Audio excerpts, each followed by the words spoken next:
All right, let's call the May 16th, 2018 Planning Commission meeting to order. Since you're so chatty. Let's see if I can remember.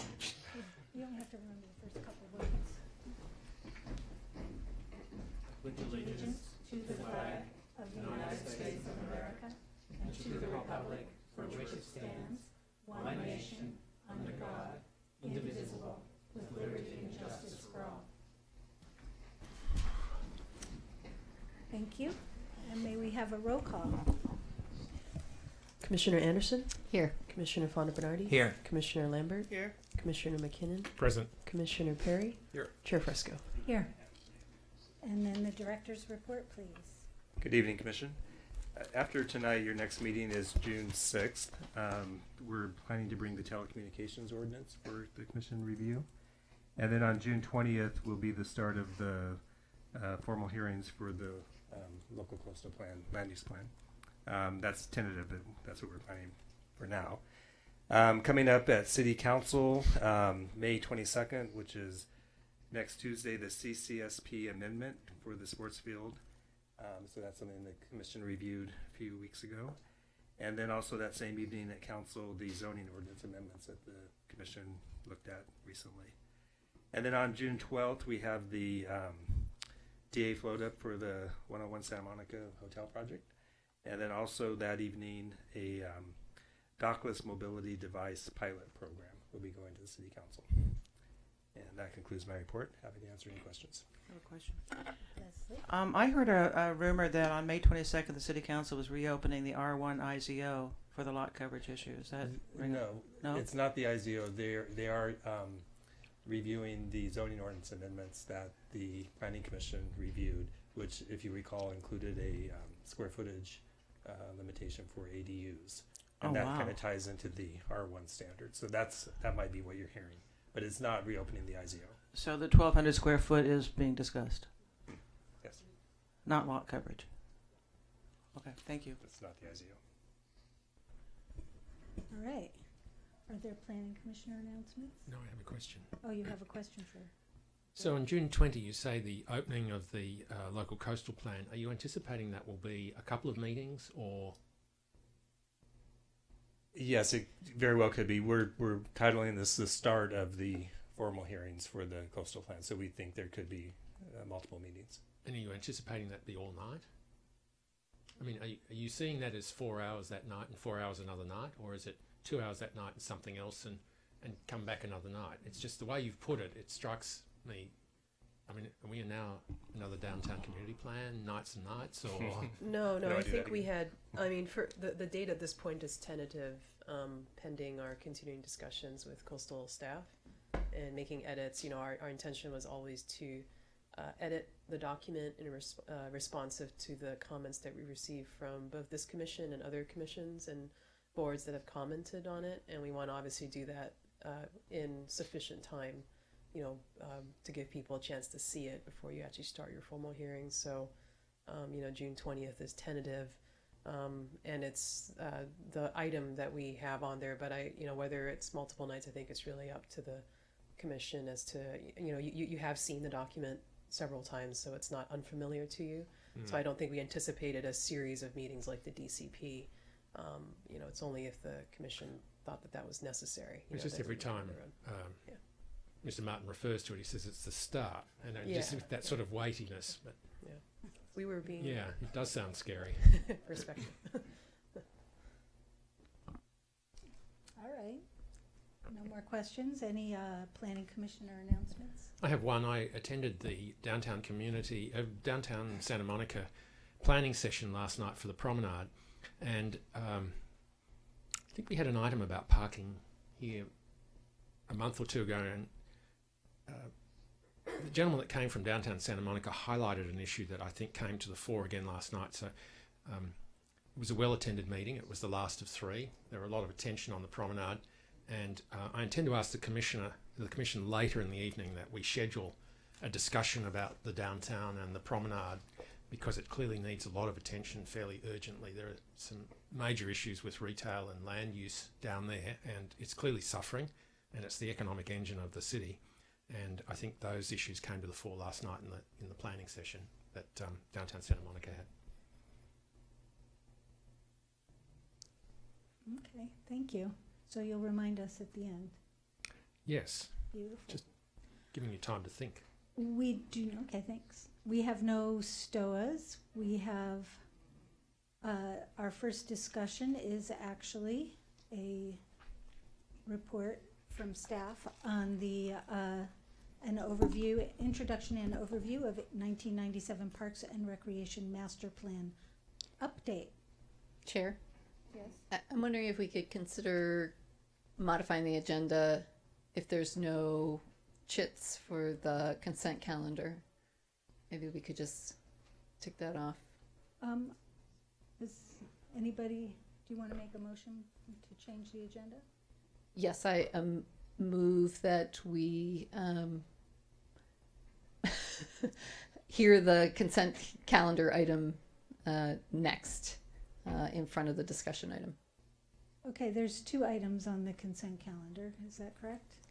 I'll second.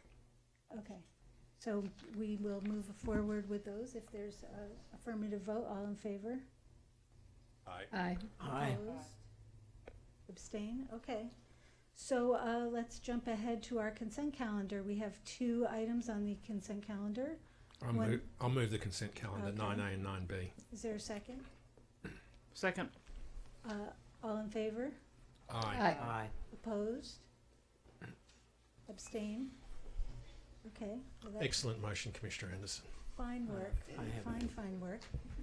And so Nina, we hear from, I have a question that might be relevant to one of these projects in the long term, not in the immediate. But it seemed the way the plan for this vesting track map, it's a vacant lot. The survey represents it as a vacant lot. Is that accurate? And so in that case, do they have to meet the zero water increase rules? And how do they do that with a vacant lot? It does not, because this is a vesting map that was submitted in 2005. So the way that works is that They're it's exempt processed, because it's they're processed not. under the rules that were in Got effect it. at the time the application was deemed complete. Thank you. okay, beautiful. So the presenter is Shira Mooch.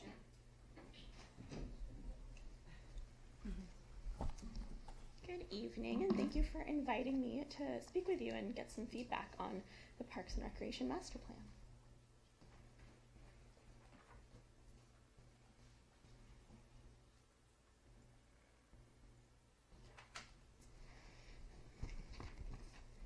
So tonight I'm going to be discussing our parks, our beach, and our recreation system. So just to give you an overview of the presentation, I'm going to discuss what the Parks and Recreation Master Plan update is and its function, our accomplishments since the 1997 Parks and Recreation Master Plan, how you can be involved in the plan, and what we want to hear from you today. So the original Parks and Recreation Master Plan was released in 1997 and has since been the guiding document for decision making and policies related around parks and recreation in the city. And so 20 years later, it's time to update it again to one that really fits the current community needs and is also aspirational for the next 20 years. So that's why we're here tonight. And part of the Parks and Recreation Master Plan will be a parks inventory, programs and services evaluation, expansion opportunities, a connectivity analysis, needs assessment, potential processes for the airport conversion into a park, and as well as a vision and goals for the next 20 years, and then recommendations and actions for how to reach that vision. And just to give you a brief overview of the schedule, we started our community outreach in April 2018 of this year, and that is going through to the end of the summer, and then July 2019, we're anticipating the draft is released for public review and comment. And then August 2019, we're hoping that City Council will approve the Parks and Recreation Master Plan update. So since 1997, we've accomplished a lot, and we just want to give you an idea of what this plan is really, the purpose of it, and the type of aspiration that we want to have in the plan. So we've added 23.5 acres of parkland. We created dog parks at Pacific Street, Jocelyn, and Airport Park. We added community gardens at Main Street, Euclid, and Park Drive Park. We completed renovations, playground enhancements, and building improvements at Clover, Douglas, Jocelyn Marine, Memorial, Ozone Palisades, and Reed Park. And we created the Playground Partnership Program with the Santa Monica Malibu Unified School District. We developed the Santa Monica Swim Center, and then we still have ongoing projects that we're continuing at this moment to enhance what we offer. So we really want to involve the community because master planning is a collaborative process that really starts with a community vision. And so we've employed 3 different tactics to really try and hear from as many people as possible. So we have an online survey that's map-based, and it geotags their information. And I'm sure all of you will be familiar with the Downtown Community Plan's Maptionnaire. It's very similar to where you drop a pin in whatever park or recreation facility you use. So we're really trying to capture how you use the parks, which facilities and parks you're using, and how you get between them. And that's going to be open until June 30th of 2018. And then we also are doing 8 pop-ups across the city. So that's really trying to meet people in the spaces on the street and the parks to try and hear from people who don't normally come to our workshops or participate online. So we really want to hear just from the passersby. And then we're doing 2 community workshops, and the first one is August 25th of this year. And I've left a half-sheet flyer at the front that has all of our dates, specific times, locations, if you want to be involved. And then I just have some guiding questions up here for you to help us identify what you envision our Parks and Recreation system looking like in the next 20 years. So I'll take notes furiously, and I would just love to hear your comments.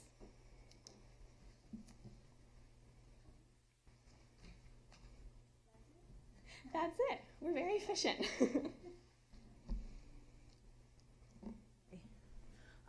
Commissioners? Well, Mario? I understand that we are relatively short of parks compared to other cities. Is that an accurate representation of where we stand as a city? We are technically park poor compared to the county standards, yes. Okay. Mm-hmm. And it seems like, are we going to put most of our marbles in the airport for the next 20 years? Or is there a vision that includes other areas, and how does that roll out? What would be your understanding of what it might look like? Yeah, that's a great question. So the plan is for the entire city, and yes, the airport is an amazing opportunity that will definitely be a part of this planning process and will be in the plan. But we're also looking at how, first of all, evaluating our existing spaces and facilities and looking at how we can repurpose them, improve them to meet more needs, and then also looking at, small spaces where we can add more parks that aren't just, the huge airport site, and looking at alternative ways of creating new space. Right. The reason I raise this is that if you look at an area the size of the airport, it's like getting Central Park in New York. It's so big, and it could suck up all the oxygen. Whereas something like Memorial Park is looked at as a big piece of land in today's standards, given the density of the city, et cetera. And there will be a tendency to everyone pile on there because that's first and early, whereas that other park is, 10 years away. And so I'm sort of saying how you propose maybe to balance the tension between those two, which would be the earliest and biggest opportunities, not excluding obviously pocket parks, other types of parks, other improvements. How do we keep everybody's mitts off the Memorial Park because we're waiting for the rollout of the really big park, and yet Memorial Park being accessible by walking to virtually, I would say, half the city because of its location, really deserves to be invested in. Yeah, and we are at the same time going through the Memorial Park master planning process right now. And I'll just say that we have a community workshop next Wednesday. I encourage you to attend. But we definitely have to focus firstly on, you're correct, the parks that we do have, and kind of identifying how they can meet more needs with our population, because land is very hard to come by. So I think you're correct. And we're just going to have to look at how to retool and add more to what we have and figure out how to make them more efficient spaces. And last question, given the population of the city in the next 20 years, if the airport park were executed entirely as a park, which would be wonderful, would we still be park poor in terms of county standards, or would we be on par or even ahead at that point?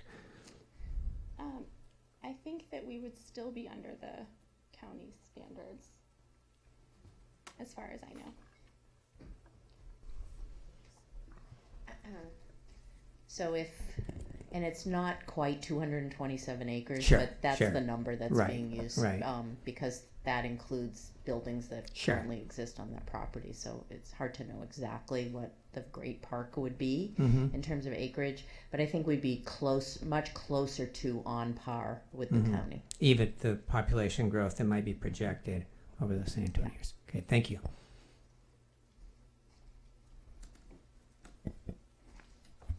Richard? Oh, I'm sorry, Jason. I'm so busy listening. He's last. Yeah, but he made the most noise. For my young family, the playground partnership with the school district is a really treasured resource. We walk to our local elementary school on the weekends, and often we have the whole place to ourselves. And that's great for us, but I look at that and I wonder, is that a resource that could be tapped into a little bit more with some additional information put out there to the public? So as we're, you raise the question of what do I like most, that's one of the things, and I ask, is there a way to make that an even greater resource to the community? Yeah, I think you're right. It is a fairly new partnership in terms of the greater city planning process, but we actually have heard from a couple people in the outreach process, because we've already done 5 pop-ups, so we have somewhat of a sense from the community of things that are popping out. And someone did mention that it seems like that partnership is underutilized a little bit, so I think that part of this plan is aiming at just alerting to people what parks and offerings we do have, because many people just stick to, they know what's in their neighborhood. So just making that more of a story and on the forefront of people's knowledge. Leslie? I have 2 or 3 questions about the park poor situation. I've worked in many low-income communities in Los Angeles, and to call Santa Monica park poor just really sends up red flags for me. So my question is, when LA County does the pro rata open space calculation that we judge ours based on, do they exclude the Santa Monica Mountains, the Santa Ana Mountains, and all the open space between downtown and Lancaster and Palmdale? Do they just look at urbanized area? Do they count and Griffith Park? No, their parks needs assessment looked at everything, and but not the beach. So the beach isn't included. But there are a lot of mountains. Absolutely. Our parks needs assessment, Santa Monica is its own study area as part of that parks needs assessment, and so we're of moderate need. But you're correct, there is tremendous need in the county as a whole. Yeah, and it's pretty localized. Mm-hmm. Well, the other question I have is, do you have it broken down by neighborhood in Santa Monica in terms of park area per capita? We don't have it by neighborhood, no. I thought I heard that at some point. My favorite part about the parks in Santa Monica is the park across the street from my house. It's a wonderful neighborhood park on Ashland, and and it's used a lot, and we love it. So that's my favorite part. I'm glad to hear it. Richard? Don't you have a park commissioner in your backyard? Yeah, Phil lives in my backyard. Oh, okay, excellent. So where does Memorial Park currently sit in terms of your prioritisation? Sure. I mean, as I mentioned, we're still going through that planning process, and it is a big priority, especially for, that's the home base for Little League, and it meets a lot of needs that other parks in the city don't, because it has those fields and such great space. And we're expanding it by 2 acres, and that's a considerable amount of land here, so it is a big priority for us. Is it 2 years away or 4 years away? I'm trying to pin down when you think that will be expanded and more open to people to use. Yeah, so this current master plan is addressing the expansion design process, and they're holding 3 workshops. So part of that is presenting 3 different design options, but the construction, and I should mention that the plan, I think it's 2 years. You must have a timeline for this somewhere, though. I Yeah, mean, you we don't just do. operate So in a vacuum. The Memorial Park Master Plan, we expect to have a draft hopefully by the end of this calendar year. Mhm. And then we have requested funding for design of whatever comes from the master plan in this next CIP budget that will be going to the study session at council on Tuesday night. So we hope to do design and start construction within hopefully 2 years once we have the master plan complete. Sometime in 2020, you'll start construction on the expansion of the plan. How long would it take after you start construction? Are you thinking a couple of years? It most likely would be phased, depending on the outcomes of the master plan, just probably for funding needs more than anything. And so we expect the first phase would probably only take a year or so of construction, but we'll know more after the master plan's complete. So maybe 2022, 2023 is the next big expansion of the parks in Santa Monica. I would say that is probably a good guess unless we somehow find funding to build the expansion of Airport Park that's been designed. And Airport Park, though, we haven't entered the design process yet for that, have we? We have. So there's the 12-acre expansion, Yes. not the whole airport site, but the 12-acre expansion of Airport Park is completely designed. In fact, we have our final design meeting tomorrow morning. Construction documents are complete. And do you have a request in the CIP budget for that this year then? We do not. Okay, so that's It's not recommended for funding. So that's 2 years I'll further say. away. Mhm. So that's also sometime, what, 2024? Correct. 25 maybe. Mhm. So that's that 12 acres. And then 227, so that's 215 or something, you know, given friends, remains to be done at some point in the future. When you start that 12 acres, how long would that take? A couple of years? Most likely 18, 24 months. So 2022, 23, we have Memorial Park, and perhaps 3 or 4 years after that, Correct. sort of 10 years from now, we have our 12 acres at the Airport Park. I see. What else is projected between now and 5 and 10 years to come online, if anything? That's what we will hope will be part of the Parks and Rec Master Plan. We have not identified other properties that we could currently develop nor funding for those, but we're hoping to establish those priorities through the plan. Right. So currently nothing. But, well, we have some that are underway currently. We have the Civic Field that will be coming online. Yes. That's a big Just- one. 2021. Right. Okay. 2021 Civic Field. Right. And I think I would just say the other thing to keep in mind is we have 27 existing parks. There are opportunities to upgrade playground equipment potentially. I mean, the playgrounds at least Clover, Marine, Clover and Marine come to mind, even Douglas, were done very early in the 97 plan. So we've made some modifications, but they really haven't had a re-look. I think there are other needs that the community has expressed over a long period of time. Community gardens, for example, pickleball courts, for example. So I think there are areas in our current parks that need to be looked at for opportunities for to meet current needs and future needs. Exercise equipment, the kinds of things that have advanced since 1997. So am I right that we have a couple of 2 or 3 headline projects, which are some years in the distance, but coming, and then we have a sequence of other projects that enhance the parks that we've got, and some of the things, for example, Tongva seems slightly underutilised to me compared to its potential, and yet we're bringing the playing field online, and there could be a natural synergy between the two of those. So is that the sort of thing that you are looking at as well? Yes, absolutely. I think so. And I think the other piece, you know, you bring up the playing field, but I think the whole other piece is just recreational programming. Right. And what does that look like now and into the future?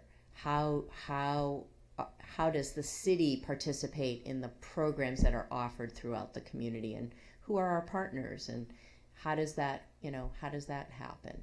And I guess the other piece is the beach. And, you know, we do have some projects that are in the pipeline, the expansion of the North Beach Bike Trail. So guess what I want to say is we're not stopping while we're doing this master plan. We're continuing to progress on the 97 plan while envisioning the future. So I just will finish up on a topic very close to my heart, which is the swimming pool and the aquatic centre. And it does seem to me that the aquatic centre is more heavily used now than it's ever been. And in fact, heavily to the point that it's off the charts and often impossible to swim. And so you've opened up Lincoln, which is tremendous, but it's slightly underutilised at the moment. And the other feature I'd say about the current aquatic centre is, and it's something that I've noticed for some years, that it is in the Pico neighbourhood essentially, but the number of people from African American and Latino communities is disproportionately low. And it's a point that I make all the time. Swimming has been essentially a white sport in Santa Monica, or a white recreation, and it would be great if somehow we could reach out. This is not the easiest thing in the world to do, I do know that, and swimming's always been white across the United States and almost everywhere else, but it would be wonderful if we could do that and make that an essential focus. And then the second element of that is, despite opening Lincoln, despite what you've done down at the beach and other places, the desire to use a swimming pool and the swimming facilities is really heavily congested now, and it's not going to stop, because as people get older they tend to trend towards that. So if we could put that in the master plan, I will have done something here in the 10 years I've been involved. I'm sorry. I have a quick question. When we plan a park, or propose a park, or improvements to an existing park, and we go for county money, what does the county look for? Is it like a regional impact? I mean, how local can the park be to get county money? So the Measure A funds that the voters approved about almost 2 years ago now, there's an annual allocation that goes to every study area. So we're our own study area, so we will get an annual allocation. It's estimated to be about $325,000 annually, and then there are competitive grant pots, and I sit on the Measure A committee, but that's coming up with all the guidelines for how those competitive funds will flow. There's a great emphasis at the county towards the high need areas. We don't meet those requirements in many cases, so we won't be eligible for some of those pots of funds. There are other pots of funds where we may be eligible, particularly in locations such as at the airport that is adjacent to areas that are high need based on their needs assessment. So they look at things like that. They look at project shovel-ready projects that have advanced through the environmental process, if there is one, those types of criteria. Thank you. Just in terms of parks, I guess what I'm thinking about is that parks, besides serving programming needs and sports needs and all of those different kinds of uses, there's also a really important well-being, open space, greenery, natural contribution to the urban environment. And I think it's really important that not every park be overly programmed and utilized to the max, and some of them just need to create that for the city. Amy? I guess I would maybe add to what Commissioner Fresco just said, because I think I sometimes feel like the city would benefit from maybe just smaller, more accessible kind of sedentary spaces, right? It's kind of like that layering of lots of little smaller sedentary spaces with bigger, more active spaces, and then the beach. And I'm not sure what my point here is, but I do think it's interesting, right? I think one of the reasons I like that you used the word that we're technically park poor, because while technically we are park poor, like a park, I'm assuming being a green area or a recreational area, to hear that it doesn't include the beach, right? Which is a huge open space, right? and that lines the entire, right, like an entire quarter of the city, right? Like that is an amazing, incredible resource that technically, I guess, is not a park and yet is contributing to our community's sense of having more parks than I guess technically we do. And I think the other thing that comes into play there is how incredibly rich our urban forest is. We have incredible trees in this city, right? And sometimes it doesn't necessarily feel like those trees make you feel like you're in a park, right? And it's perhaps not a space where you can, well, I don't know, you're walking or you're biking. So I guess I just want to highlight why it sometimes, I think, at least for me, doesn't feel like we live in a park poor place, because there's these other amazing resources. I would say that the thing that I like most about Santa Monica parks is the recreational programs. And I'm assuming that because it says Parks and Recreation Master Plan, that that's going to be part of this discussion, because my family has partaken in those, but it's one of the things that I'm most proud of in this city in terms of the access to opportunity that those recreational programs create, and the variety of populations in our community that they serve. Those are just amazing, fantastic resources. The swim lessons, right? My daughter did swim lessons over at the swim center for years. So thanks for all those great programs. I guess I have one question. Something like a parklet, going back to small, accessible parks, would that count as a park, or would that not count as a park? Or does it depend on how it's designed? If it has ashtrays, it's not a park. I can take that one.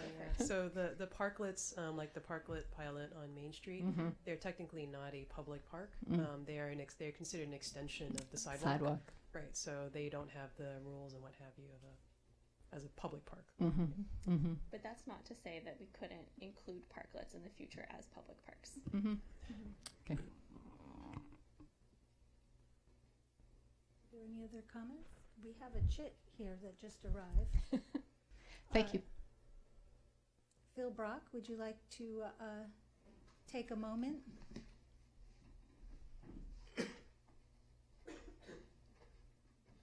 I was sauntering by City Hall and decided I would stop by for a second. So I was listening to part of the conversation, and I believe a couple of doors down from you, there is a wonderful open space that's been sitting there since after the 1994 earthquake. In some cities, that would have been either community gardens or a small park for the last 20 years. San Diego has done that. Santa Monica hasn't. Our future are small neighborhood parcels throughout our community where people who dwell in apartments will have a chance to get outside and breathe. Euclid Park is an example of that. Just a double wide lot. And I think the city needs to prioritize purchase of those lots whenever they can, so that we have small community garden space, places to walk your dog, places to do mini playgrounds. The Ashland Park, I know that the Ashland neighbors don't want anything other than what's there, but it would be wonderful to have a low-scale children's playground there eventually, because it would really serve the community. So, Memorial Park is an example of something where I'm listening to staff and they're saying it will be delayed, and Commissioner McKinnon, a former Recreation and Parks Commissioner, is spot on when he's saying that why is it, the underlining is why is it taking so long to add the Fisher lumber space to our park space? And that has now been, we're going on 15 years since that was purchased or longer. That shouldn't take that long. So I caution everyone that the people who really need open space, our children, really need that 2 acres of space to become open space, not buildings, not anything else. And they need that as quickly as possible. We were thrilled yesterday that Lincoln Middle School got a new playing field. Staff, school district officials, commissioners had worked on that for 2 decades, and it was wonderful to see that come to fruition. The north side at least now has some field space, the first time they've ever really had good community field space. The swimming pool needs to be utilized more now that it's not being utilized for PE classes at Lincoln. That should be utilized all day for community swimming. And I think we need to look at the creation of another swimming pool, possibly at the airport, because it is something that's important. Commissioner McKinnon, you're also right in that as a city, we should commit to every child in our schools being able to swim, period. There should not be one child who lives in Santa Monica who can't swim. That's important. So as you look at the master plan, I see the airport park space, but let's go in priority of the spaces that were already created. Thank you. Thank you. There's a Yes, question. Commissioner. Does Samuel High's pool have a shared agreement with anybody? Well, Samuel High's pool will be leaving and a new pool coming. Same And place? yeah, it's going to be a 50-meter outdoor swimming pool that will be indeed shared use. And that will be under construction in the next, it's supposed to start, the building destruction, the tearing down the old buildings and the new buildings will start. So that will answer a tremendous amount of our pool space downtown. When the students aren't using it, it will be open for the community. So if you combine that along with the new field space that we're supposed to get at Samuel, at the Civic, that would be a dynamic expansion of recreational space for all ages. It's not only our kids, but our seniors, wellness, everything else is important. And lastly, I know it's past my time, but the other thing is, Commissioner, you talked about just trees and open space. And I know that's something that Commissioner Fresco thinks is very important. We need to find ways to do small botanical gardens also in the city where people just have a chance to breathe and evade the density in our city at times. Thank you. Thank you. Are there any other comments? I have one. One more comment from Richard. It did come as some surprise that you're running an online survey. And could I suggest that you do whatever you can to publicise that you want as many people as possible to respond to it. And of course, it's my fault that I didn't know that. But the more people that respond, the more comments you're going to get back. If we're talking to this, it's the thing I like most is the availability of the parks and the diversity of activities that can go on. You can play tennis, or you can go for a swim, or you can go to one of the world's greatest parks, Palisades Park. And I think Tonva has been an incredible park down there. But continuing that diversity from small to large and bringing them online is a great thing. We don't mention the downtown parks. I know we did the DCP last year. Scattered right through that was a discussion of how we would have open spaces. What would the open spaces look like? How would we do that? That's got to be some element of this. We are going to have a denser downtown going forward. We are going to use the railway line. There are more apartments going in there. There will be a need for more open space, both green and paved going forward. So that has to be a central element of what we do. And then, yes, we will have another swimming pool, and 1 and 1 will equal 3, but how we use that will be a key to it. And the opening up of Lincoln has shown that there are different ways of doing things. So what will it look like in 20 years? It's almost impossible to know. So, but it's what we have done has been a striking success to this moment. That I do know, and so congratulations for that. But population is not going to grow that much. It's just their demand for open space will grow enormously. That's what we do know, and the recreation will too. So thank you. Okay, well, just to live up to reputation, I just want to say that historically, Santa Monica has never had enough parks, and people have always complained, so good luck with that. And thank you very much. When you say how historic Palisades I love Palisades Park is my favorite park in the whole world. So.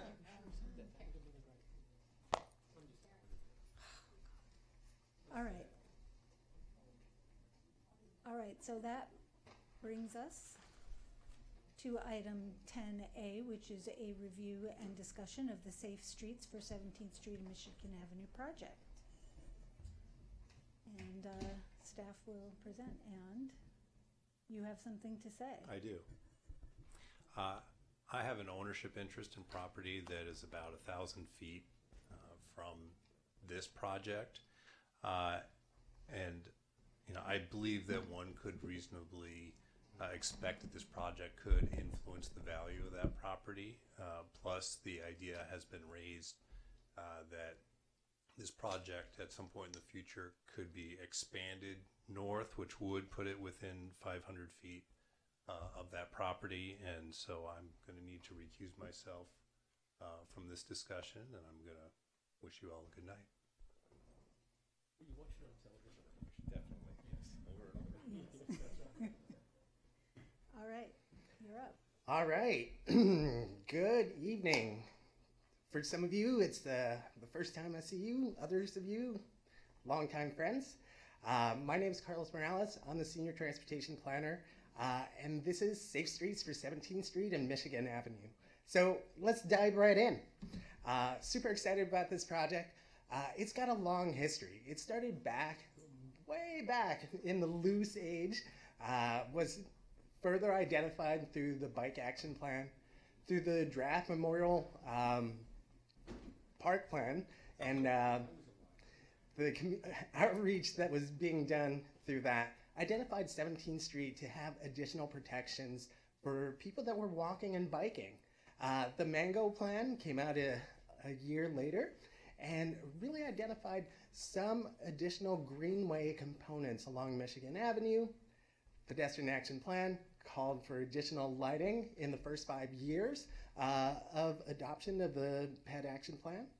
And during that same year, we were fortunate enough to receive some federal grant awarded to the city for this project, which brings us to today, where we're kind of showing off some of the design aspects of the project and giving you guys a little history on it. So the project itself is part of the larger citywide vision to do the framework for a sustainable city of well-being, as you all know, but it's also part of our mobility strategic goal. And most importantly, looking at how to increase the mobility options within our community, and also how do we reduce severe and fatal crashes to zero by 2026, a very lofty and noble goal. And so we're working to develop projects that meet these two target areas. So here is the project area.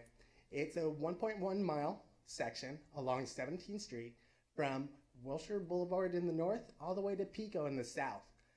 It also has a sliver along Michigan Avenue between 14th Street and 19th Street.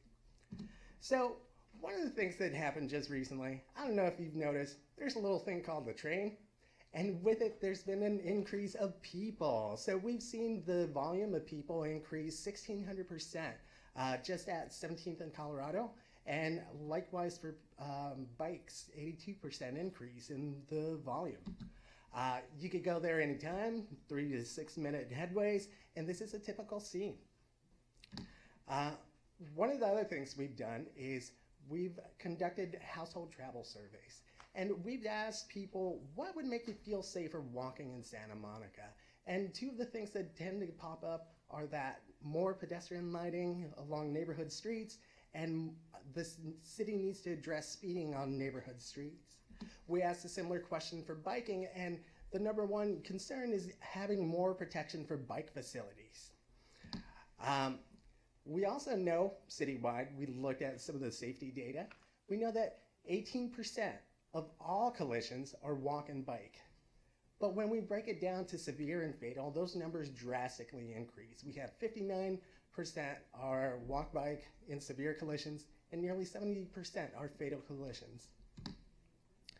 Pedestrian lighting along 17th Street. The way it exists today is really focused towards the roadway and intersections, and not a lot of lighting in between. You don't have to take my word for it. Here it is. I'm just kidding. Forgot to take the lens cap off, Carlos. Anyway, here's an actual picture. This is near Delaware and 17th. As you see, some of the lighting is very focused on the streets.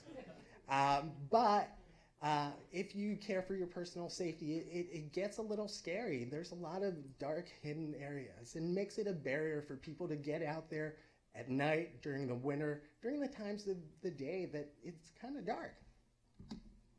So some of the things we did, we phased out our outreach approach into 3 phases. Prior to starting any of the outreach, one of the clear intentions we made was to make all our materials in dual language and make all our presentations available in both English and Spanish, just to allow everyone equal access to information. So we focused on 3 phases. Phase 1, kind of get out there, walk the streets, talk to people one-on-one, as many meetings as we could. 2, we invited the community to come out and talk to us and give us their input.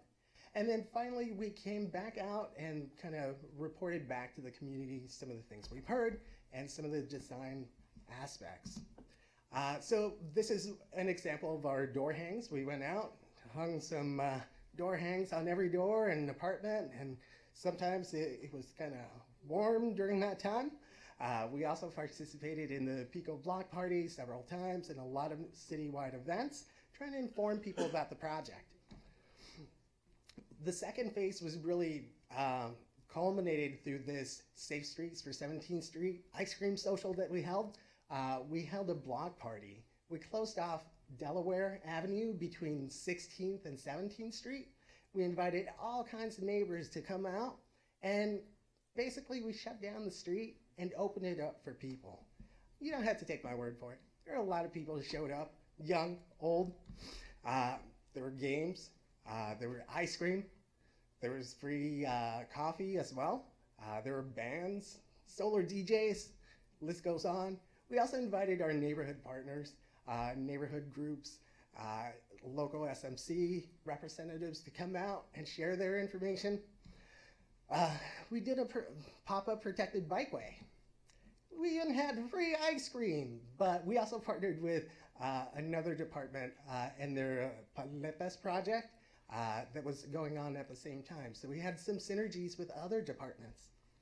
But at the same time, we were informing the public about some of the different aspects and concerns about the project. And so some of the benefits of protected bikeways, we talked to them about the history of the project, some of the safety concerns along the project limits, but we also collected and solicited input about some of the challenges and priorities that the community wanted to see. And when we asked what would make people feel safer biking on 17th Street, again, adding protection rose to the top of the comments received. Oh. We also asked, what would you like to see prioritized along 17th Street? Again, protected bikeways is kind of the biggest recommendation that people brought in. And surprisingly, removing parking. This section was kind of a difficult area where it's going to be difficult to figure out what we need to prioritize. Parking, trees, protections. So it was really good to get this information. We then synthesized the information, came back and reported back to the local community. We held 2 open houses, one on a Tuesday evening and one on Saturday morning, just to allow sufficient time for people to come out. We presented the plans, we rolled out all the plans, rolled up our sleeves, and talked to as many people as we could.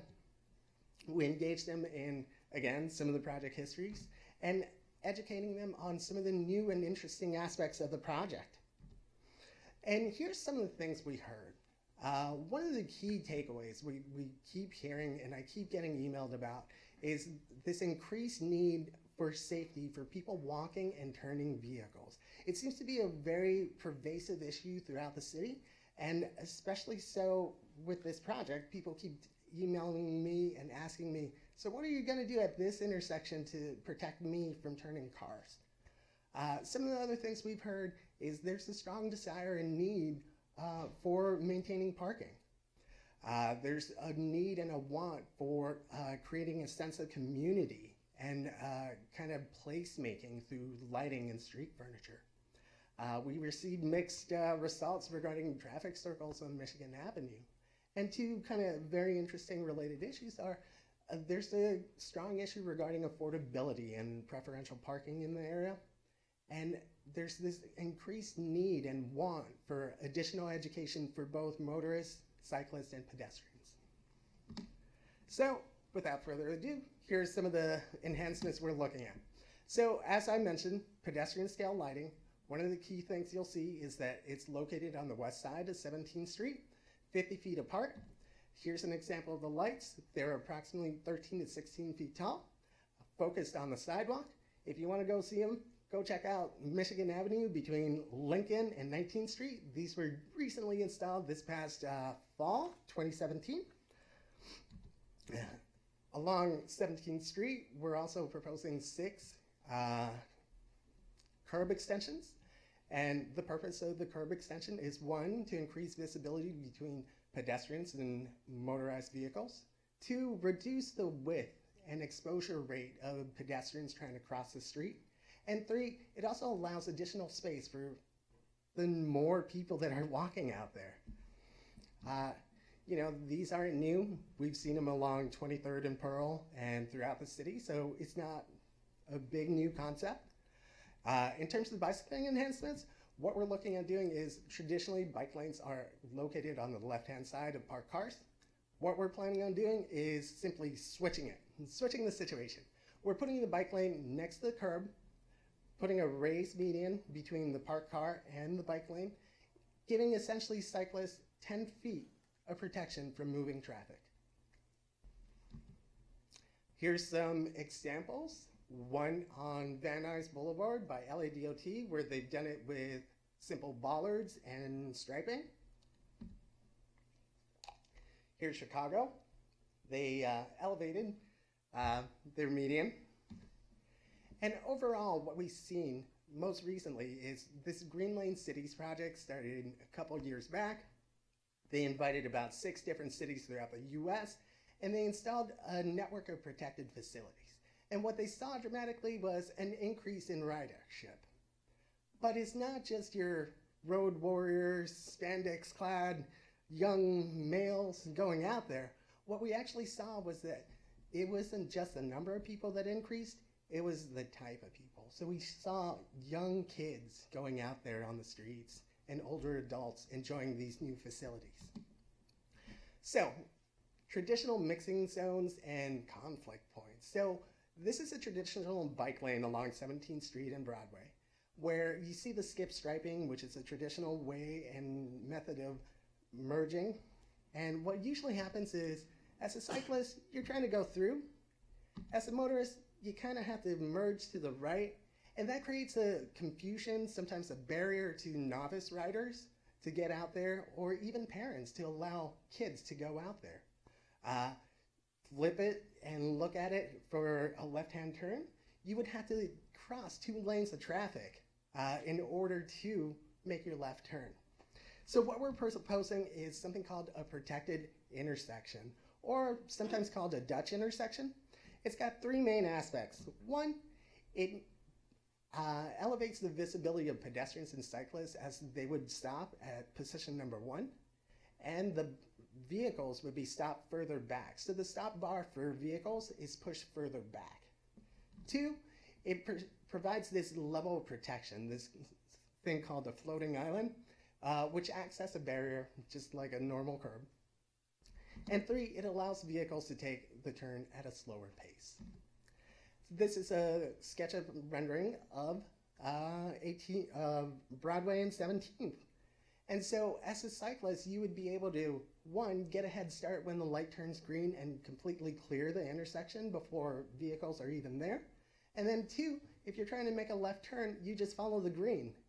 So it's very great and allowing people to feel safer while making their turns.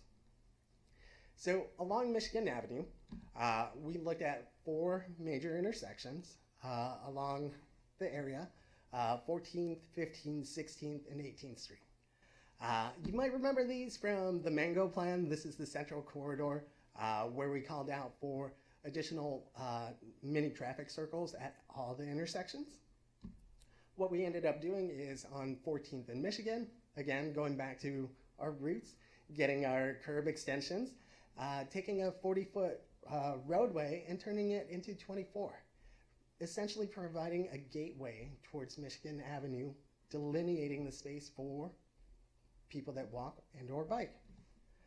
15th Street, we followed the same ideals and concepts by doing additional curb extensions, allowing people to have additional crossings and directional crossings, and again, reducing that roadway width to 24 feet. At 16th Street, we presented our first mini traffic circle. This is half the size of the ones currently available on Euclid and Michigan Avenue. The inside, the green space, is about 12 feet in diameter, with the mountable apron being an additional 9 feet. Due to design constraints and other things, which we'll get to in a little bit, this is what we had. We're trying to meet the goals and desires of the local community, meet the Plan and Mango objectives, and trying to do something in this neighborhood to make it feel like a place. Again, on 18th Street, similar design, similar concept. So throughout this, we've had to wrangle and go through different design considerations, from design vehicles and those implications behind those, to prioritizing bicycle and pedestrian safety, maintaining and keeping up with our beautiful trees, as you mentioned, Nina, and also looking and trying to maintain and preserve as much parking as possible and meeting the community's needs. So the NACDO design calls out that when we're designing roadways, you should design for the most vulnerable street user rather than the largest possible vehicle. This has a lot of major implications in terms of turning radiuses, being able to protect pedestrians and cyclists. For 17th Street, we looked at these different design vehicles, from passenger car, city bus, fire engine. Traditionally, in other areas, we've looked at control vehicles, vehicles that you don't tend to see on the roadway quite as often, to have a little bit more leeway in terms of being able to encroach on different lanes. For this project, we actually use this as part of our design vehicle.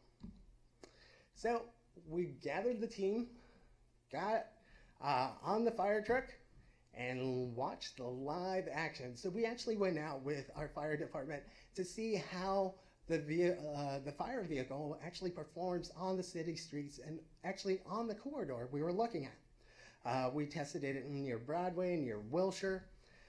We also looked at how they performed on traffic circles and what considerations and things we had to do in order for our design to meet the different requirements from fire and other departments. Balancing safety. So this is a traditional scene we tend to see. Cars are parked right next to the driveway throughout Santa Monica. This creates kind of visibility hazards oftentimes. And this is near Santa Monica and 17th. And so what we're proposing is something called daylighting. Daylighting is the process of extending red curb near driveways and intersections to allow better visibility between moving cars and bicyclists and pedestrians. Here along Santa Monica Boulevard as well, we have a little weird situation in terms of Santa Monica carries a large volume of traffic. And so here we had to compromise some of the safety requirements with trying not to create additional congestion. And we added an additional turn pocket for vehicles. What this does is it really places a strain on being able to move traffic through the intersection or having to retain some parking. Then we have Michigan Avenue. So this is in Michigan, just a little south of Michigan, looking north. On the left-hand side, you see the very mature, beautiful trees and the wonderful big parkway. One of the big concerns we heard was that people wanted to retain as much parking, and they also wanted to retain as many trees. Beautiful, wonderful trees. We went out with our forester, looked at all the trees we could move and which ones we couldn't, And based on that, we fed that into our decision and our design process. And where we could, we moved some of the younger trees so that we could fit all the different aspects. In other areas where we couldn't move some of the trees because they're too mature to move, we moved the curb. That kind of put a constraint on the width of the street and also created some additional parking concerns. So it's all based on the trade-offs. We also looked at the parking throughout the corridor. We looked at parking on 17th Street, 16th Street, 18th Street, and all the parallel streets throughout. What we found is that there's about 1,200 parking spaces available. That's the supply. We also looked at the demand side during an average weekday and a weekend. And the weekday is seen as the blue dashed line on this graph. And even at the highest point, the highest demand, we still see that there's an additional 200 plus spaces available throughout. On the weekend, similar thing occurs, and during the weekend peak, we're still seeing about 300 spaces that are oversupplied. We went in further and looked at what this looks like. So basically, the greener the line, the more spaces there are available. So we don't really want to get to red. Some places, some areas, sometimes will get closer and proximal to red, and then other times they turn to green. So that's just the nature of parking. Throughout, we see that there's additional spaces available. This is a weekday between 5 and 6 p.m. A lot of green. And so we looked at it even more.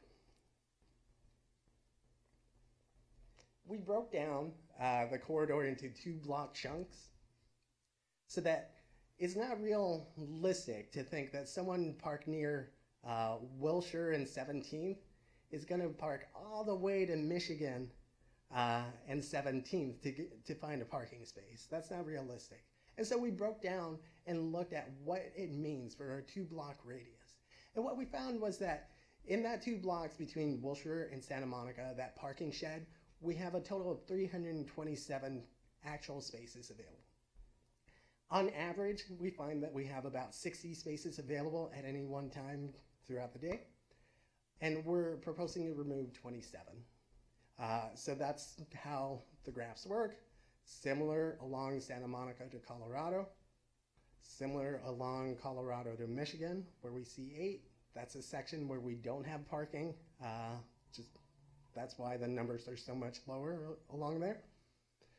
And then we get to Michigan to Pico, where we see the largest reduction. Now, we're well aware of that. We still feel comfortable that with the average available of 125, there will be sufficient space for people to find additional spaces. Additionally, what we're also looking at doing is the area along Woodlawn Cemetery is currently not a preferential parking zone. And so a lot of students from SMC take up those spaces during the day. That creates a little bit of chaos. I don't know if you've been out there during class schedule times, and it gets a little chaotic. And it presents a headache to the local community as people are speeding through, fighting for parking.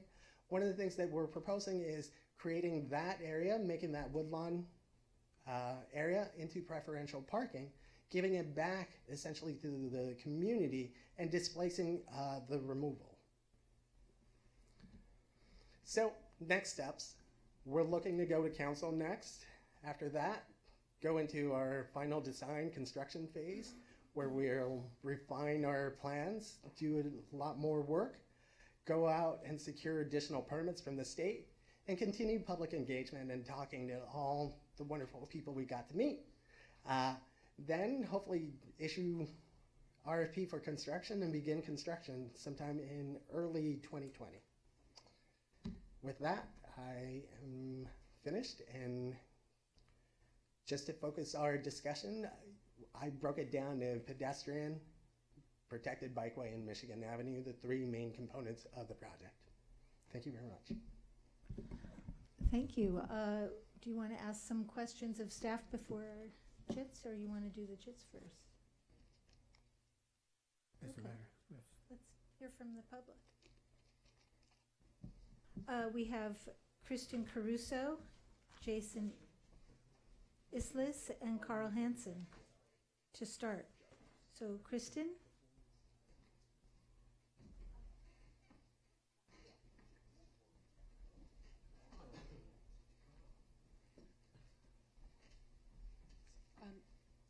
My main concern after hearing all the things I've heard was about the circle at 16th Street, particularly with regard to being able to get fire, ambulance, etc. through there. I live on 16th Street, and we seem to have a lot of emergency vehicles need to come through. I understand that that circle will be smaller. I just want to make sure that we're able to get those kind of vehicles in and out. I'm happy to hear that we want to make that preferential parking along the side of the cemetery. I live at the place where everybody double parks all morning. So those are basically my questions. Could I ask you, when you say you have a lot of emergency vehicles, is it vehicles travelling along Michigan or actually entering 16th Street? Actually, entering in along Michigan, going up 16th, or entering along Delaware and going down 16th. That's a little strange, isn't it? That's Well, there were some. The demographic has changed a little. There were a lot of older people in the area. I see. So they were paramedic type Yeah, so vehicles. it's paramedic type things, not. So in essence, if the roundabout or the circle was slightly smaller and you could guarantee that the public safety vehicles could enter and you got preferential parking, you're okay with this? Yeah. Thank you. Thank you very much. Jason Islis, Carl Hansen, and Michael Brodsky. Good evening, Planning Commission. Jason Islas, formerly at Santa Monica Next, now at Bird Rides, Public Affairs. I'm also a resident of Santa Monica. I've traveled down 17th Street by pretty much every mode. I've walked, I've driven, I've biked, I've even taken a bird scooter down that route. And I want to compliment staff on this work. I think I'm really excited to see protected bike lanes coming into Santa Monica.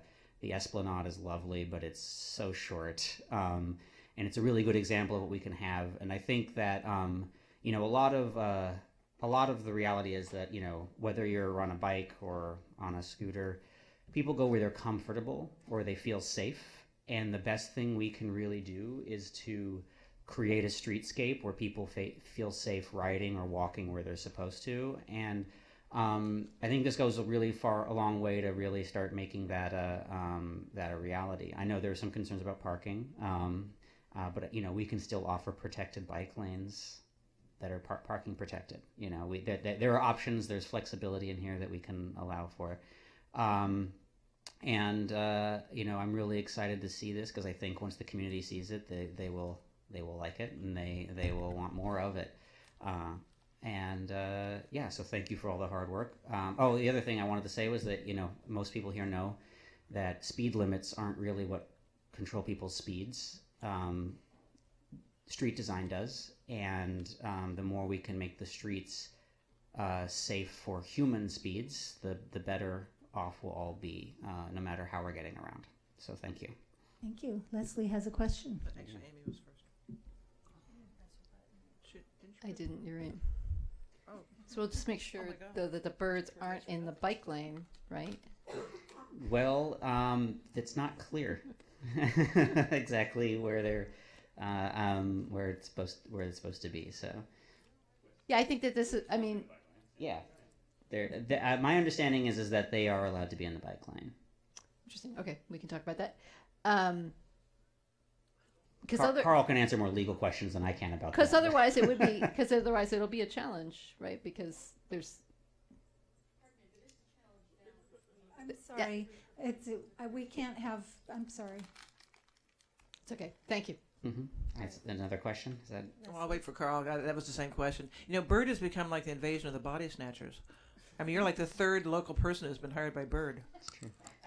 It's very exciting, isn't it? I like to think of it as that they're helping open up other opportunities for people. I think they're snapping up the talent, Mr. Isaacs. Congratulations. I'll take the compliment. Now, Mr. Hanson, moving from the chamber to the Bird, that's an interesting... Indeed, yeah. Well, great to see everybody, and excited to be here tonight. I'm Carl Hanson, Government Affairs Director at Bird now, no longer with the chamber, and also a resident of Santa Monica. And I think this project is of interest to me, both in my formal role and my role as a resident in the city, and in my new role at Bird. Bird is thrilled to support the proposed pedestrian and bicycle infrastructure improvements before you tonight. We think staff has really put together an exemplary plan for what the future of urban streets should look like. And it really represents our community's commitment to Vision Zero. This is the way to do it. These are the design elements that incorporates what other cities around the world have done to really move away from just sole focus on the car. These are streets that are comfortable for drivers, bikers, pedestrians, bird riders, and whatever people choose. Last night, we put up a support letter in our app and exposed that to regular riders of Bird. So those are the people that take 3 or more rides per week, and wanted to see who was interested in safe streets in Santa Monica among our regular ridership. And I think close to 50 people sent out that email, and those are regular riders, so those are students and workers and residents that use Bird for short trips around the city. And yeah, as Jason said, a key part of the decision to use alternatives to the car is feeling safe, and it's design elements that really allow that to happen, and we think that's what you're doing here. We think this is a key step to chip away at the 64% of greenhouse gas emissions that in Santa Monica come from transportation, from vehicle transportation, and we look forward to being a part of that. As a resident, this is exactly what I want in the city I live in, and want to eventually raise a family in. This is how things should be, and I know that the chamber was very interested in this. We have a bicycle committee there that worked and discussed this for years, and would love to see this expanded even further. And that's our only ask. Let's see this in more and more places throughout Santa Monica. Thank you. I have a quick question, Carl. Yeah, of course. And it goes to sort of Vision Zero, public safety, etc. My understanding is that bird riders are required to wear helmets. Correct. Under the state vehicle code, a helmet is required, and we provide a helmet directly through the app. The vast majority, I see, are not. But I mean, frankly, a car-bird conflict, I'm not sure a helmet would really do much.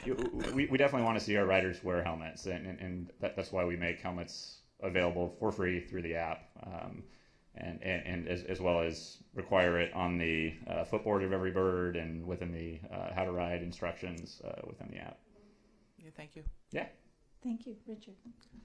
So, Mr. Hanson, how many birds are there out there now in Santa Monica?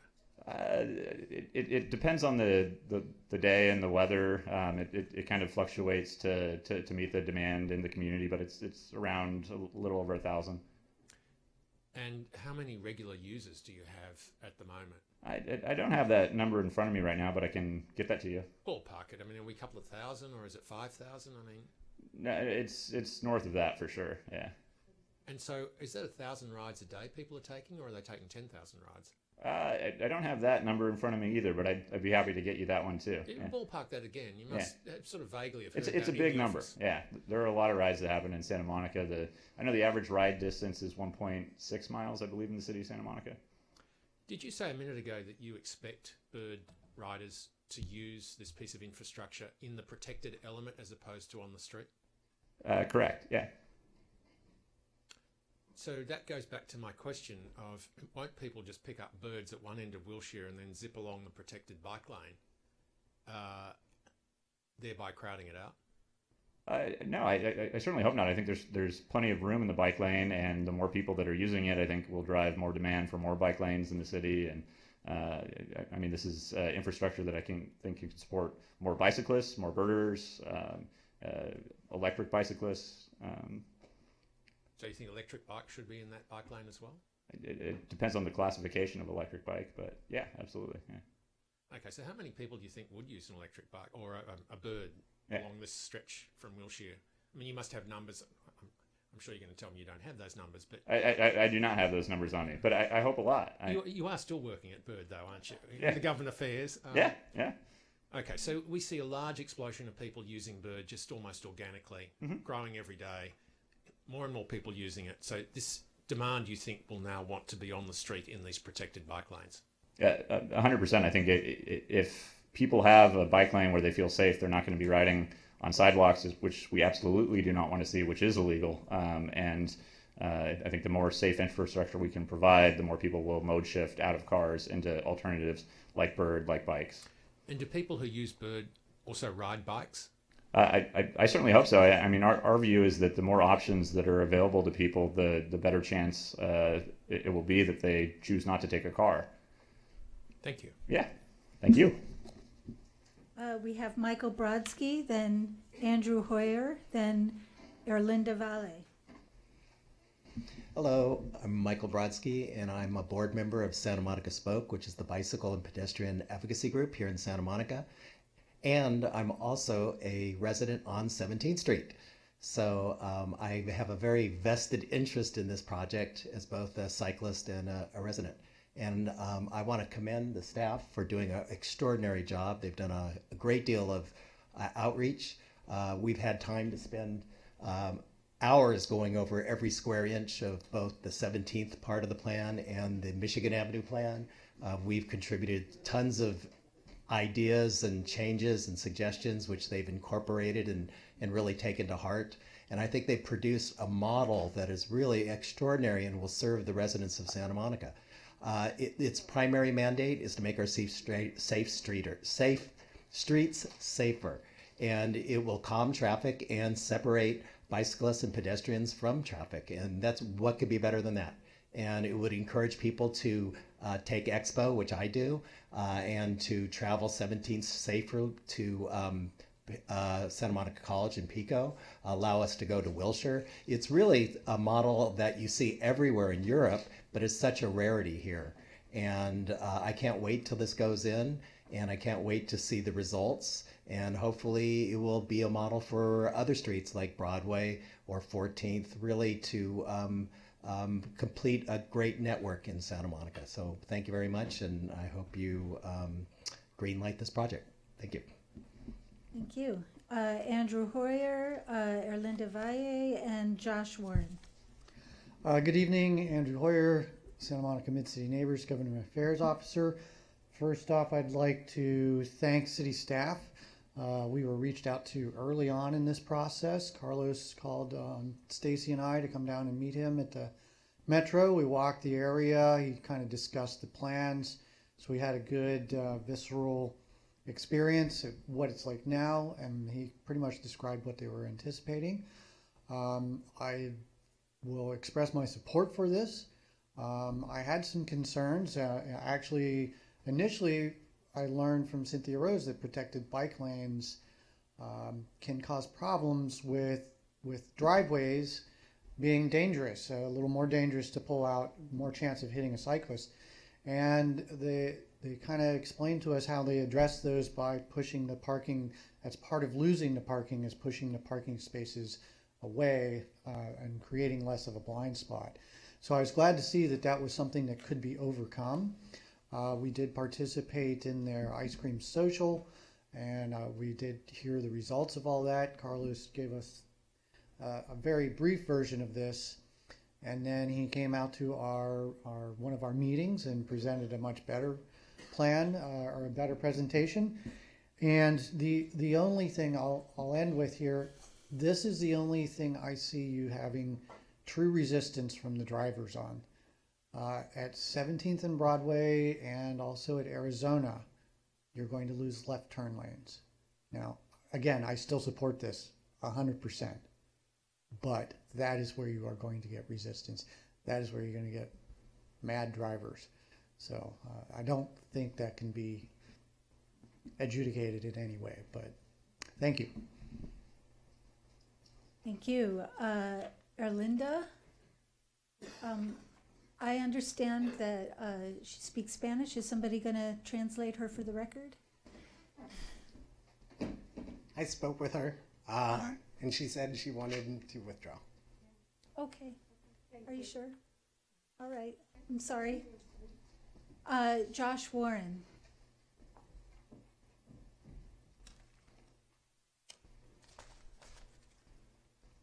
Good evening.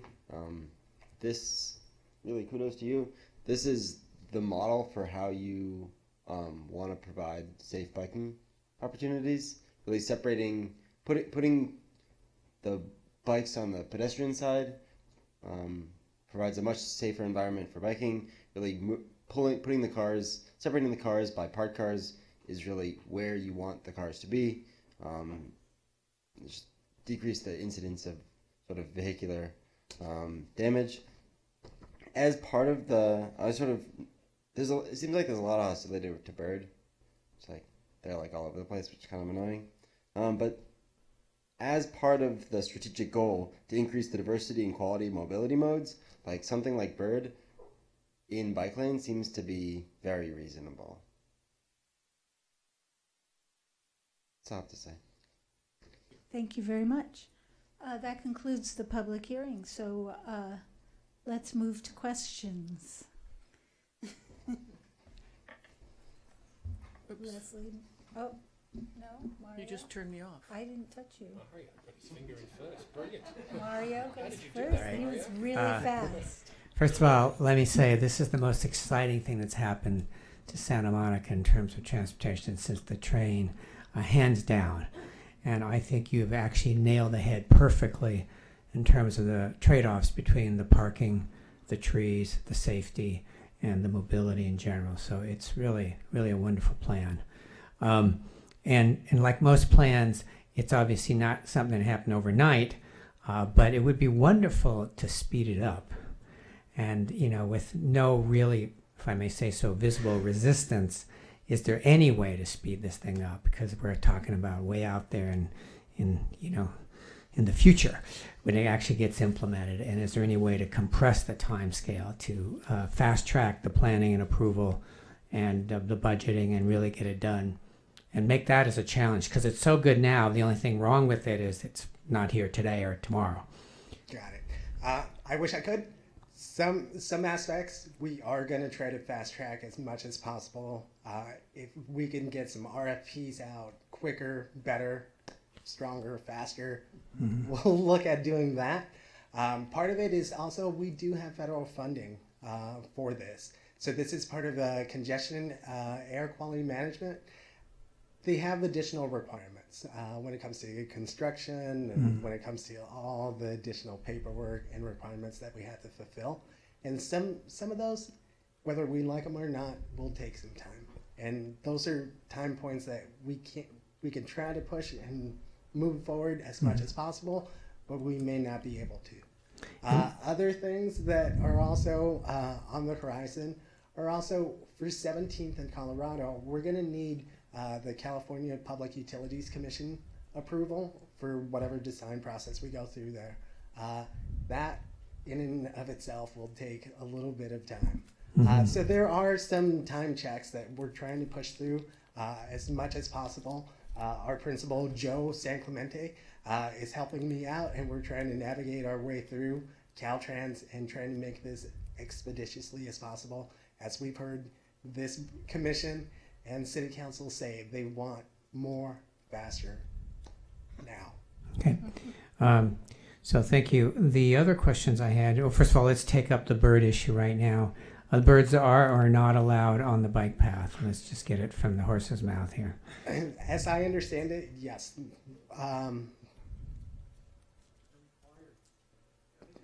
Sure. Do you want? Sure.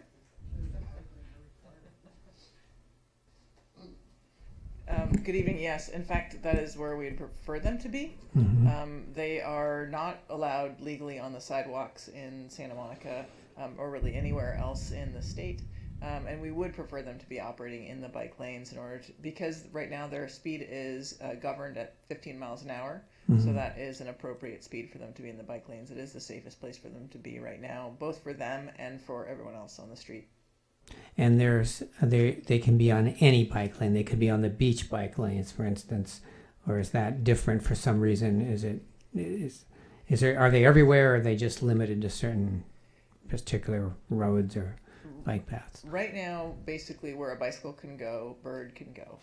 Got it. There is a more complex discussion around the beach bike path, particularly because it is such a popular path, and during its peak periods, some of the conflicts are more extreme. So we're working closely with Judith Meister, who manages our beach, to sort of talk about how we manage these types of new devices on the beach. But a good rule of thumb is birds should go where bikes should go. Okay, so I have a few other questions, if you'll allow me, or maybe Carlos. When we put in Mango, what was the result in terms of utilization at Mango? Now we've had enough years to look at it and say, has it gone up? Has it stabilized? Has it decayed? Where are we on Mango?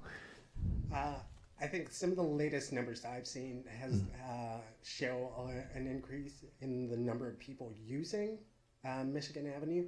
I believe one of our transportation planners is also looking and working through a plan on that. I'm not fully aware of it, but some of the things that we've seen have been an increase in the number of people using Michigan Avenue by mode of walk and bike. Okay.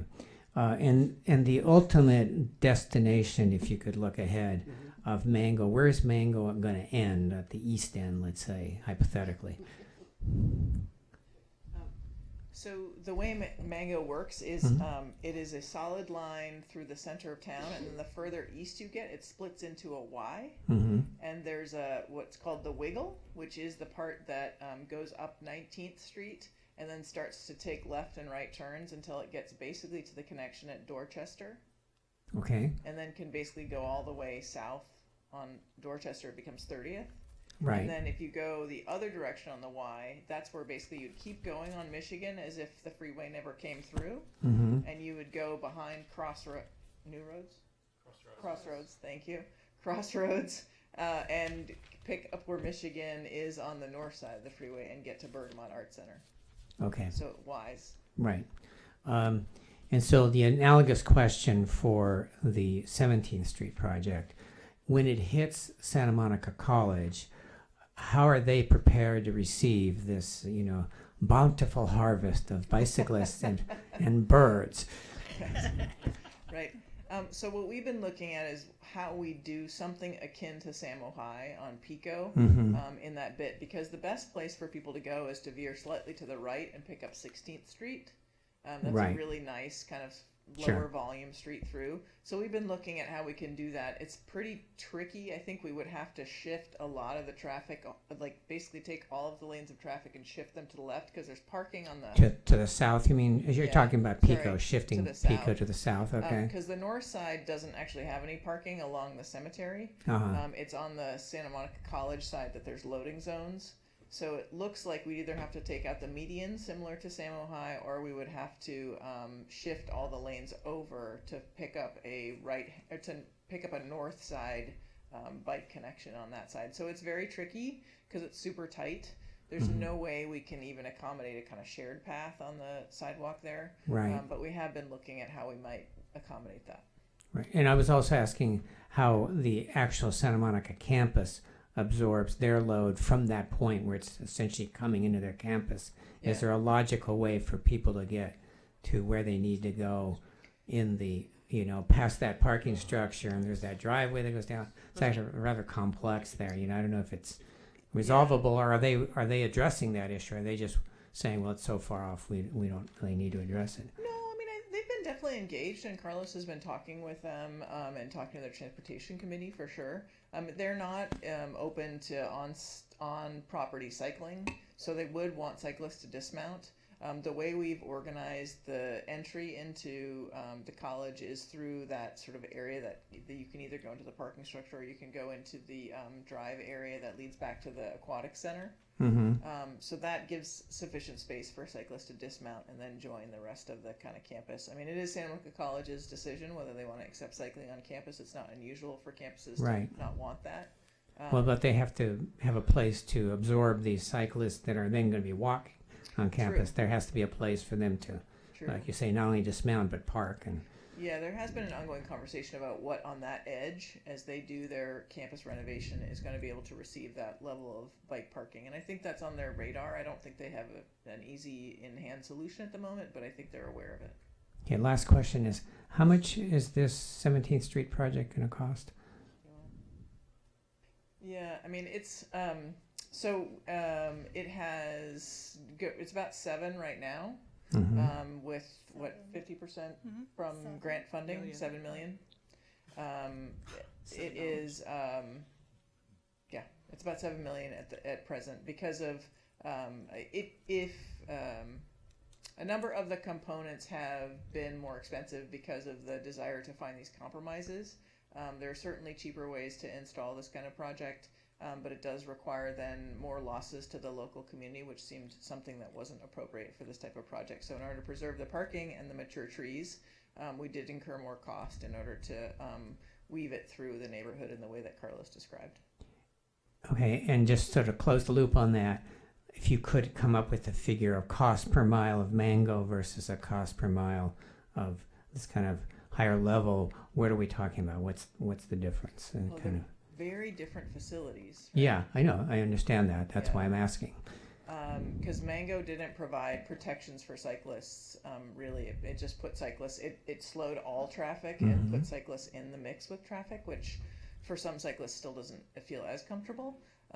So at present, I would say Mango is closer to the million per mile. Just because it didn't have, you know, actually that's not true. That's a little low. It might be more closer to 1.5 or 2 million a mile. Okay, and then the lights and the circles. But the 7 million includes in our figure for this project the part of Mango too. Correct. So if we were to download that out of it, correct, it would be maybe 1.5 per mile versus 6 per mile or something. Would correct. that be? Yeah. And I mean, the biggest ticket items are really when you move curb and when you put in the lighting. Those are our biggest ticket items. And I think they're wonderful, what you're doing. Thanks. Thank you. Leslie is next. Thank you. I'm so impressed with this. And your enthusiasm is really keeping us awake. Thank you. And I'm still fighting a cold. So. Well, I can imagine what you're like when you're healthy. This is really a wonderful staff job. My kudos to you. I have a few questions. When you talk about preferential parking, and there are a couple actually aspects of that I wanted to question. You're talking about the west side of 17th where Woodlawn is, correct? Correct. I assume the city is going to pay the preferential parking fees on that block, since the city owns that property.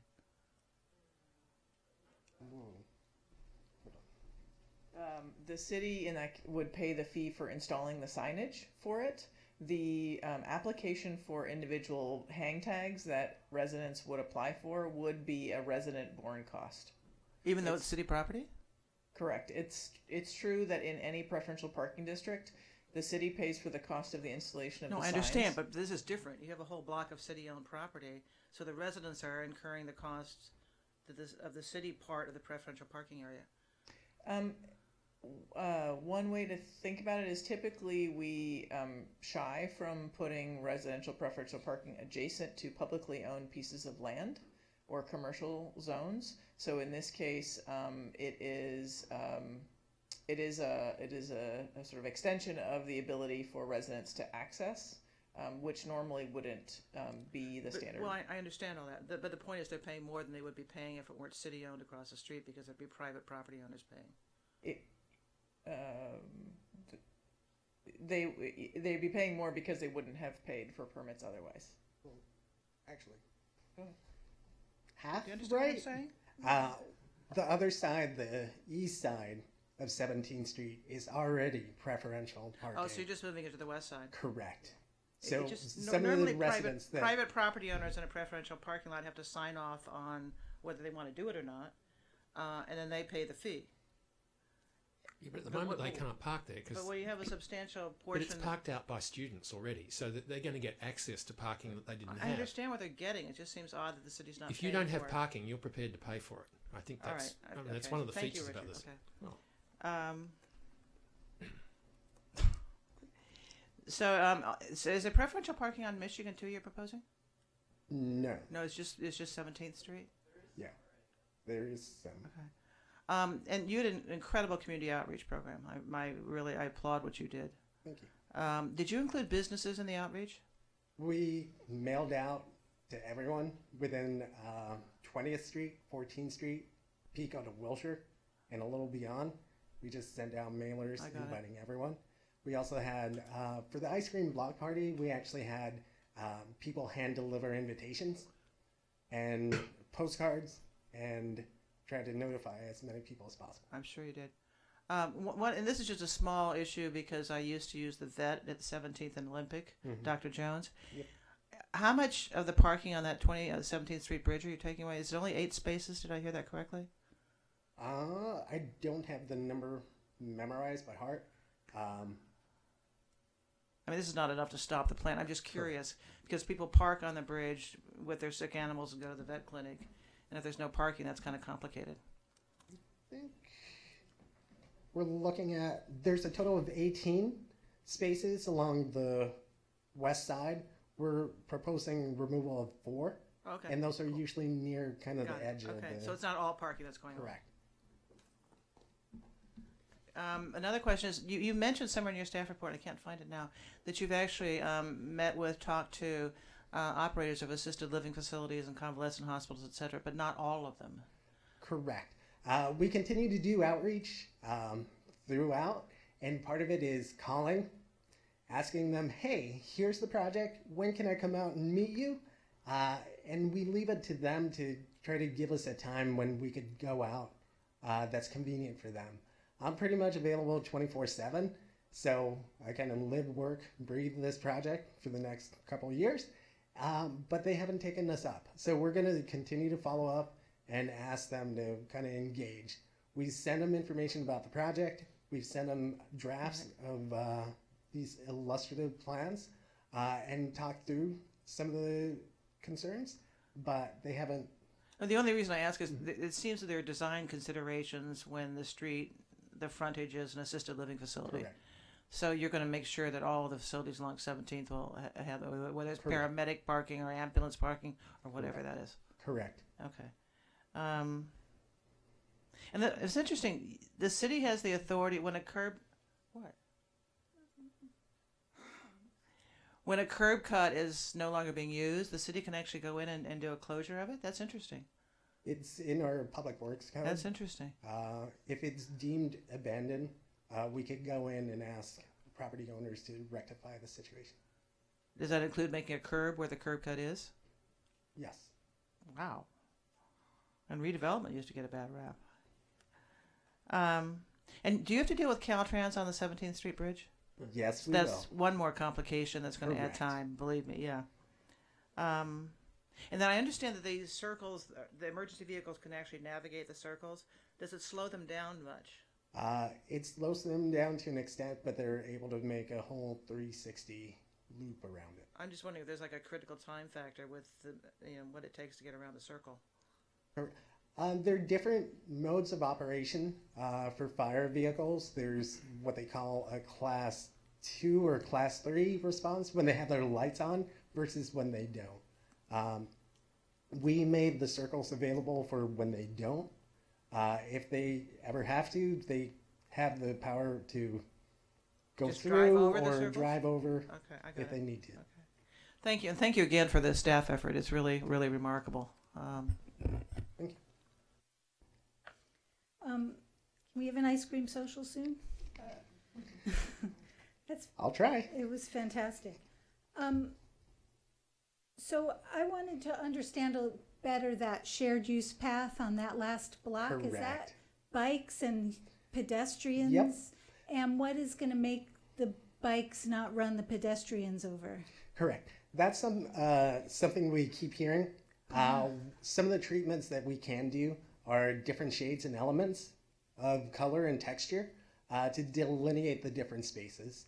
So they do have separate spaces? Correct. We'll delineate separate spaces for pedestrians by either marking out pedestrians or bike. I see. it's an option that we need to explore a little bit further. The condition there is very narrowed, and the parkway actually flips. So instead of being on the left-hand side of the sidewalk, it's actually on the right-hand side, next to the cemetery and then the embankment. Right, right. Yeah. Because, I don't know, those birds and the pedestrians, I keep, you know what I'm saying. Sorry, some of these questions have been answered. Some of those, this is just me trying to understand the whole plan, like the sheet right behind you, there are places where there's like the bike path curves and then there's a little curved, what's that all about? What are those? Some of them I know are bus stop areas. Yeah. So those are areas where we've identified mature trees where we can't really move the tree. And so we decided to move out the curb to allow all the elements to fit in. I see. Okay. So why doesn't the bike lane curve in? I'm sorry. Why does the bike lane move back from the edge? Right. So from here, it kind of moves back. This is a driveway. Oh, okay. And so instead of going at a skew, which would provide visibility concerns, we kind of keep it straight, and then after the driveway, we curve out. So it's the driveway. Correct. Okay, now I understand. Perfect.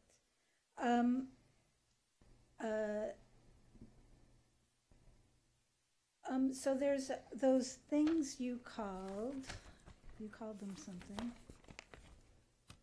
They're the little triangles for direct floating islands. Yeah. How do we keep, especially when they're new, how do we make sure that drivers who habitually drive on these streets don't lose all their hubcaps there? So let me run back, hopefully, on this, because we're real close. Here. So some of the things that we did in terms of the design was really look at the different trade-offs. One of the trade-offs is, as you see with our floating islands here, the two different colors, the dark gray and the light gray. The dark gray is going to be a mountable apron area where, similar to Michigan Avenue circles, you have a little mountable area where larger vehicles are able to go over in case they need to, but still have a lip that smaller cars will be able to feel and dip. It then graduates to a full curb, 6-inch curb. So that kind of will provide the necessary elements to kind of tell drivers, let's slow down, take the turn at a reasonable speed. Other suggestions have been to add delineators, so the candlesticks, and we'll look at that further in our final design. Right, because there were also ones where you're kind of encouraging the bikes and the cars to fork, and those seem particularly along Michigan? Visible, yeah. Correct. Those are these little things here. Those are things that we'll investigate a little bit further. You could do them in a number of different ways, one of which is doing it through paint. It provides that visual element of, hey, something's happening here. Or it could also be kind of extended curb kind of cement, similar to what we have on Washington and 26th, I believe. Okay, thank you. So what exactly on the freeway bridges do you wish you could change? Wow. If you knew how to change it. Well, that section's very wide. It's about 3 travel lanes. So what we're proposing to do, and hopefully we can do, is actually have the actual protection, the raised protection, throughout the bridge. It might be a challenge with Caltrans structural viability of the bridge, and we're going to look for a structural engineer to help us out through there. But ideally, we would like to do that, potentially extend the sidewalk and improve the fencing and lighting along the bridge. Will we be able to do all these different elements? We don't know yet, but we're going to try. So currently, it's not going to have a protected curb on that stretch because you don't know if you can. Currently, we placed it that we will. I see. So hope for the best. I and see. then if we cannot get that, we will take it down a step. Similar to Van Nuys Boulevard, where you could do it with striping and the bollards. We might have to go through a design element with Caltrans to make sure they're okay with the design. Right. Well, we don't want the bridge to fall down. Yeah. So, especially when it's new, I'm wondering if maybe we can, while we're, especially in public driveways where there's people who are new to 17th Street, just visiting places for the first time, when they're coming out, maybe are there signs or something just saying, look for bikes, there's going to be bikes first, then there's going to be cars? Just, is there a possible warning that you can implement?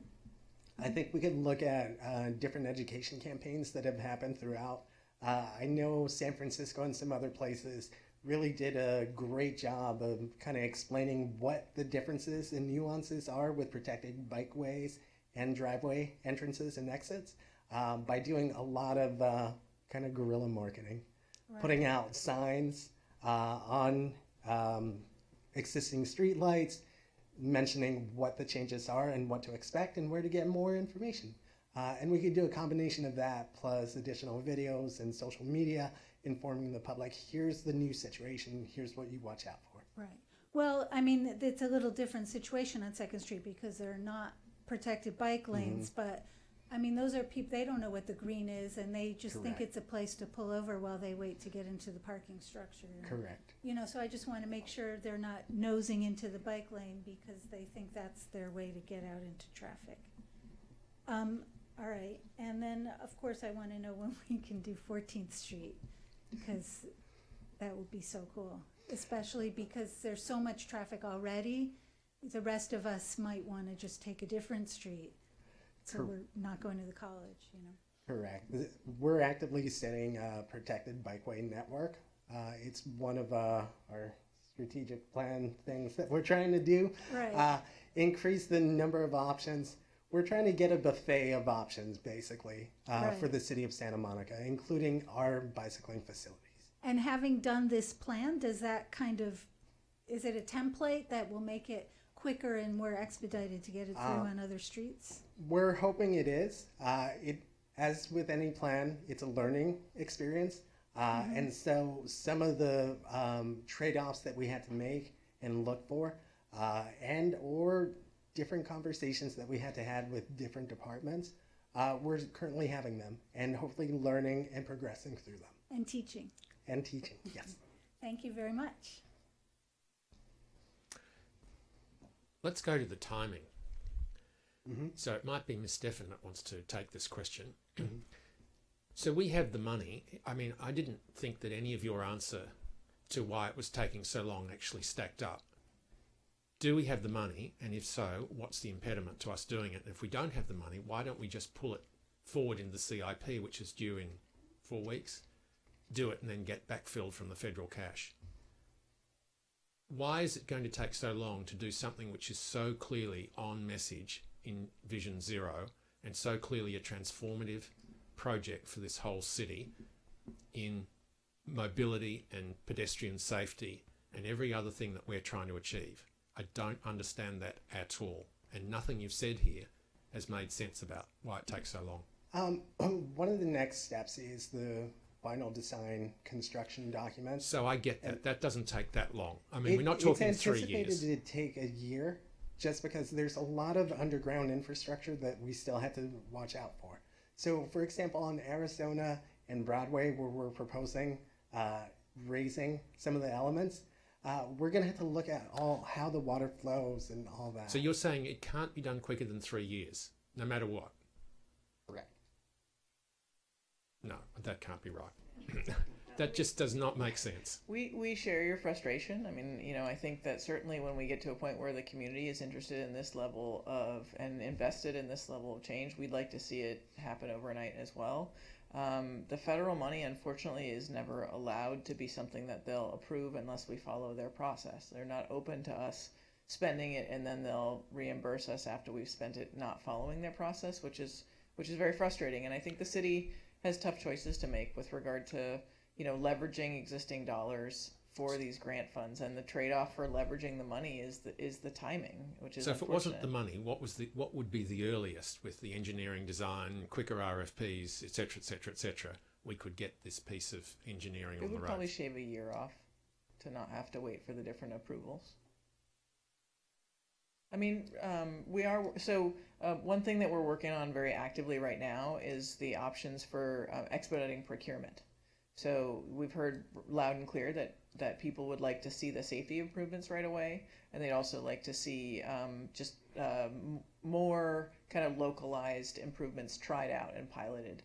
So we're actively working on whether or not we can get some blanket procurement in place that would enable us to be more opportunistic and kind of try different things in the street without these long lead times. I mean, in a city where people are being killed and people are being injured on the street and people are afraid to walk or ride a bike because of the safety issues, to put something which is such a dramatic intervention in terms of safety on the back burner or let it blow out, it's just wrong. Yeah. And then you've heard tonight, this commission is famously difficult to persuade, and almost everybody has just said, go for it. This is the greatest thing since sliced bread. And even when Mango came, you may recall there was some pushback about lack of parking from someone who lived in the Pico neighbourhood. That's not the case here this evening. Yeah. So there isn't any resistance. When Mango came, there was resistance from the local neighbourhood group. That is not present tonight. This is the first time in the 8 or 9 years since the bike plan has been in operation, we haven't had pushback from people. There's a significant shift in the city. Now it's up to the city to do something that matches that interest. We definitely hear you, and we'd like to, deliver it as quickly as we can. Sure. Okay, that's my one question. Amy. Commissioner McKinnon, I'm not sure I did hear you say that it's the greatest thing since sliced bread. Is that what you said? I'm working on that. Okay, I know. It's hard for you, isn't it? I know, it's hard. People appreciate those compliments. I mean, this is so exciting to have a protected bikeway. I mean, I'm just going to repeat other things that commissioners have already said, but like the project, the infrastructure project is super exciting. Your community engagement process, amazing, inspiring. I mean, I think Commissioner McKinnon is suggesting that people are demanding these kinds of changes, and that's why they're not here complaining about parking. But I know it's because of the work that you did with this community engagement. And I love Commissioner Fresco's idea that this will be easier the next time on 14th because people have learned and you've learned, but you've also learned that you need to do a lot of community engagement. So that's not going to disappear from this, from future projects. So I feel like I had one more thing. I feel like I had one more compliment I wanted to. Oh, which is just about the analysis as well.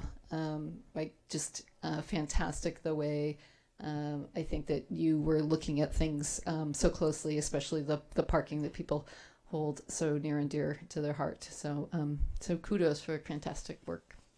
Thank you. Mario. Yeah, the most amazing thing of this project is that it's the only part of Santa Monica that has a surplus of parking. So I think we don't want that word to get out. But two quick things. One is I know traditionally Caltrans has been a very slow bureaucracy, and I would encourage us to think of moving ahead with the whole project independently of them, because whatever they decide to do over their bridge, we're still going to be driving on the bridge, whether it's up, down, with a curb or no curb. So it really doesn't matter what happens on the bridge. We could still finish the rest of the project and keep moving and not let that slow us down. And then the other idea is, do we have a good benchmark of the safety condition of this road? In other words, when we do the before and after test, would we see a substantial decrease in fatalities, serious injuries, et cetera? So we need to have good statistics. Do we have those? Do we have our mitts on the benchmark conditions of the safety of this road? Yes. We do. Okay, good. Because that'll become part of the sales feature in whatever of these roads, whether it's 14th Street or other streets. It'd be nice to be able to point to, we spend $7 million and we save a life. That's pretty cheap, or whatever it is, whatever Correct. those numbers end up being. We continue to monitor as as the data allows. Mm-hmm. We're also required by the Metro grant to do before and after counts for bicyclists and pedestrians along the corridor. So we will have those numbers for you. Thank you. Richard. So, first of all, Mr. Morales, congratulations on probably the single most entertaining presentation I've seen here at the Planning Commission. I think that's unmatched. But just across the board, looking at the project, this is, if we go back to the bike plan of 2010, there are elements of it that have stalled out. There's no doubt about that. We've done a lot of the low-hanging fruit. We've put the things, the markings on the street, and we've done what we can, and now it's time for a change-up. And what we're looking for is the network effect that comes from putting protected bike lanes through the city, north, south, east, west. Because the key here always in terms of pedestrians and bikes is making it safe and easy. And we haven't made it safe and easy. Except when we put bike markings in on 11th and 14th, it became safer on those roads. We disciplined the traffic on those roads significantly, and the drivers might complain a little bit, but it seems to me the through speeds were about the same, but the usability of the road went up significantly. And this proposes an even bigger step in terms of usability of roads for a wider range of people. And so in that sense, it's really an incredibly important step, but it's an important step in advancing the whole agenda of the bike plan, the pedestrian plan, and mobility across the board. And I do think last time someone was here, we were talking about leadership, and it's about the city has to show leadership in terms of its mobility and its mobility plan. And this does that significantly. And so it's a really important step. It is the best thing since sliced bread, Commissioner Anderson. I know you would have said that, but we all do think that. It is difficult for us to all agree about stuff, but no one is here saying that there's a chink in the armour. And Commissioner Fresco, there will be some issues when this goes in about conflicts. There always are. I've seen protected bike plan areas across the world, and there are always conflicts between pedestrians and bikes, pedestrians and cars coming out. But overall, the safety and the usability soars dramatically after you put in a lane like this. It's just uncontested. And one of the key features about it is you reduce the number of cars in that Pico area because you encourage people who are students to use the train and then walk safely up the road, which is not currently able to be done, or to use a bike to move up the road. And in that joint area, because it's an uphill, you're not going to find the bikes able to charge at the same speed that they would normally do. And so there will be some limitations on that area. That 17th Street is not comfortable to ride at the moment. You are simply too close to the cars, and injecting a bike lane in there will do an enormous amount to make it a usable space right along. And of course it connects to both Broadway and the north side and allowing people to travel to Santa Monica High. So it does seem to me that there are significant, powerful elements. It's no longer bikes protecting parked cars. The cars will protect the bikes going forward. And I mean, if nothing else, that's a great thing. But we do need to get it done more quickly. And so the issue tonight that I would like you to hear from me, and I hope the rest of the Commission, is whatever it takes within the city to overcome public finance, public works, the people who sit in the leadership positions, to get this moving. That is an important thing, because I would like to see this lead on to other things. And surely a bike plan that comes in 2010 shouldn't be leading to something that comes in 2012, or 2022, 12 years, as an incredibly fast step. That can't be allowed to happen. That's not Santa Monica. It's not where we want to be in mobility going forward. So congratulations to the mobility team. Big step forward. Great thing to happen for Santa Monica. Thank you. I think that might wrap it up. Congratulations. Thank you. And I want you all to be as much fun as he was on the day. And I want ice cream. And that concludes that item. That was very exciting. We have no written communications, but I believe we have a future agenda item. Yeah, so when the parking discussion was on here, the person who's the deputy, Kathleen Rawson, came and talked about the promenade and downtown.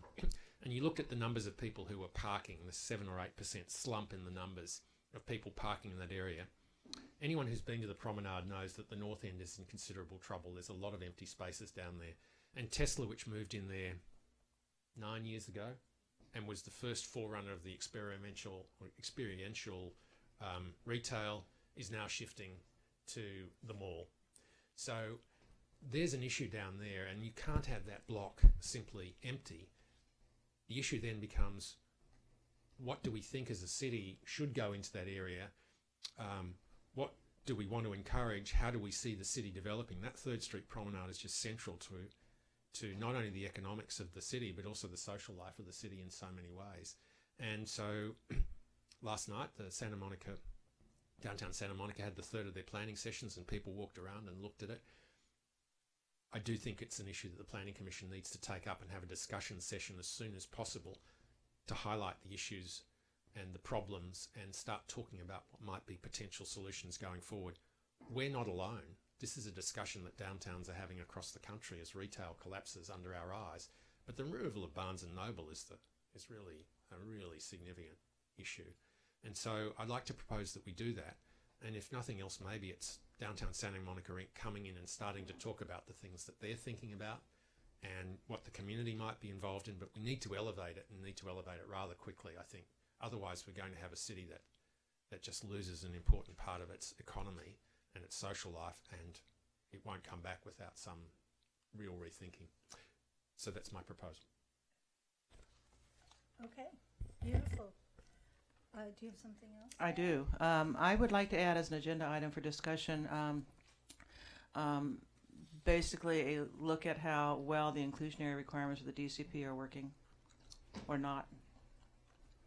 Because I know when the City Council adopted them as part of the zoning code, they had like a 6-month review period, which has long since passed. Right, and we're actually going to do an information item to City Council that will summarize what's happened since the adoption of the DCP. So we could also present that. That'd be great, because I'm hearing, as you are too, probably that people are not going to go. They're only going to go to 50 feet to avoid the inclusionary requirements, or they're going to build commercial, and that's of great concern. Yeah, I mean, we could just report out on the applications we've received to date. Yeah. Right. There's word on the street. Are there any other agenda items? All right, let's move to adjourn. And a good time was had by all. This is one of the better meetings. All right. Well, Nobody made a motion, so we have to stay.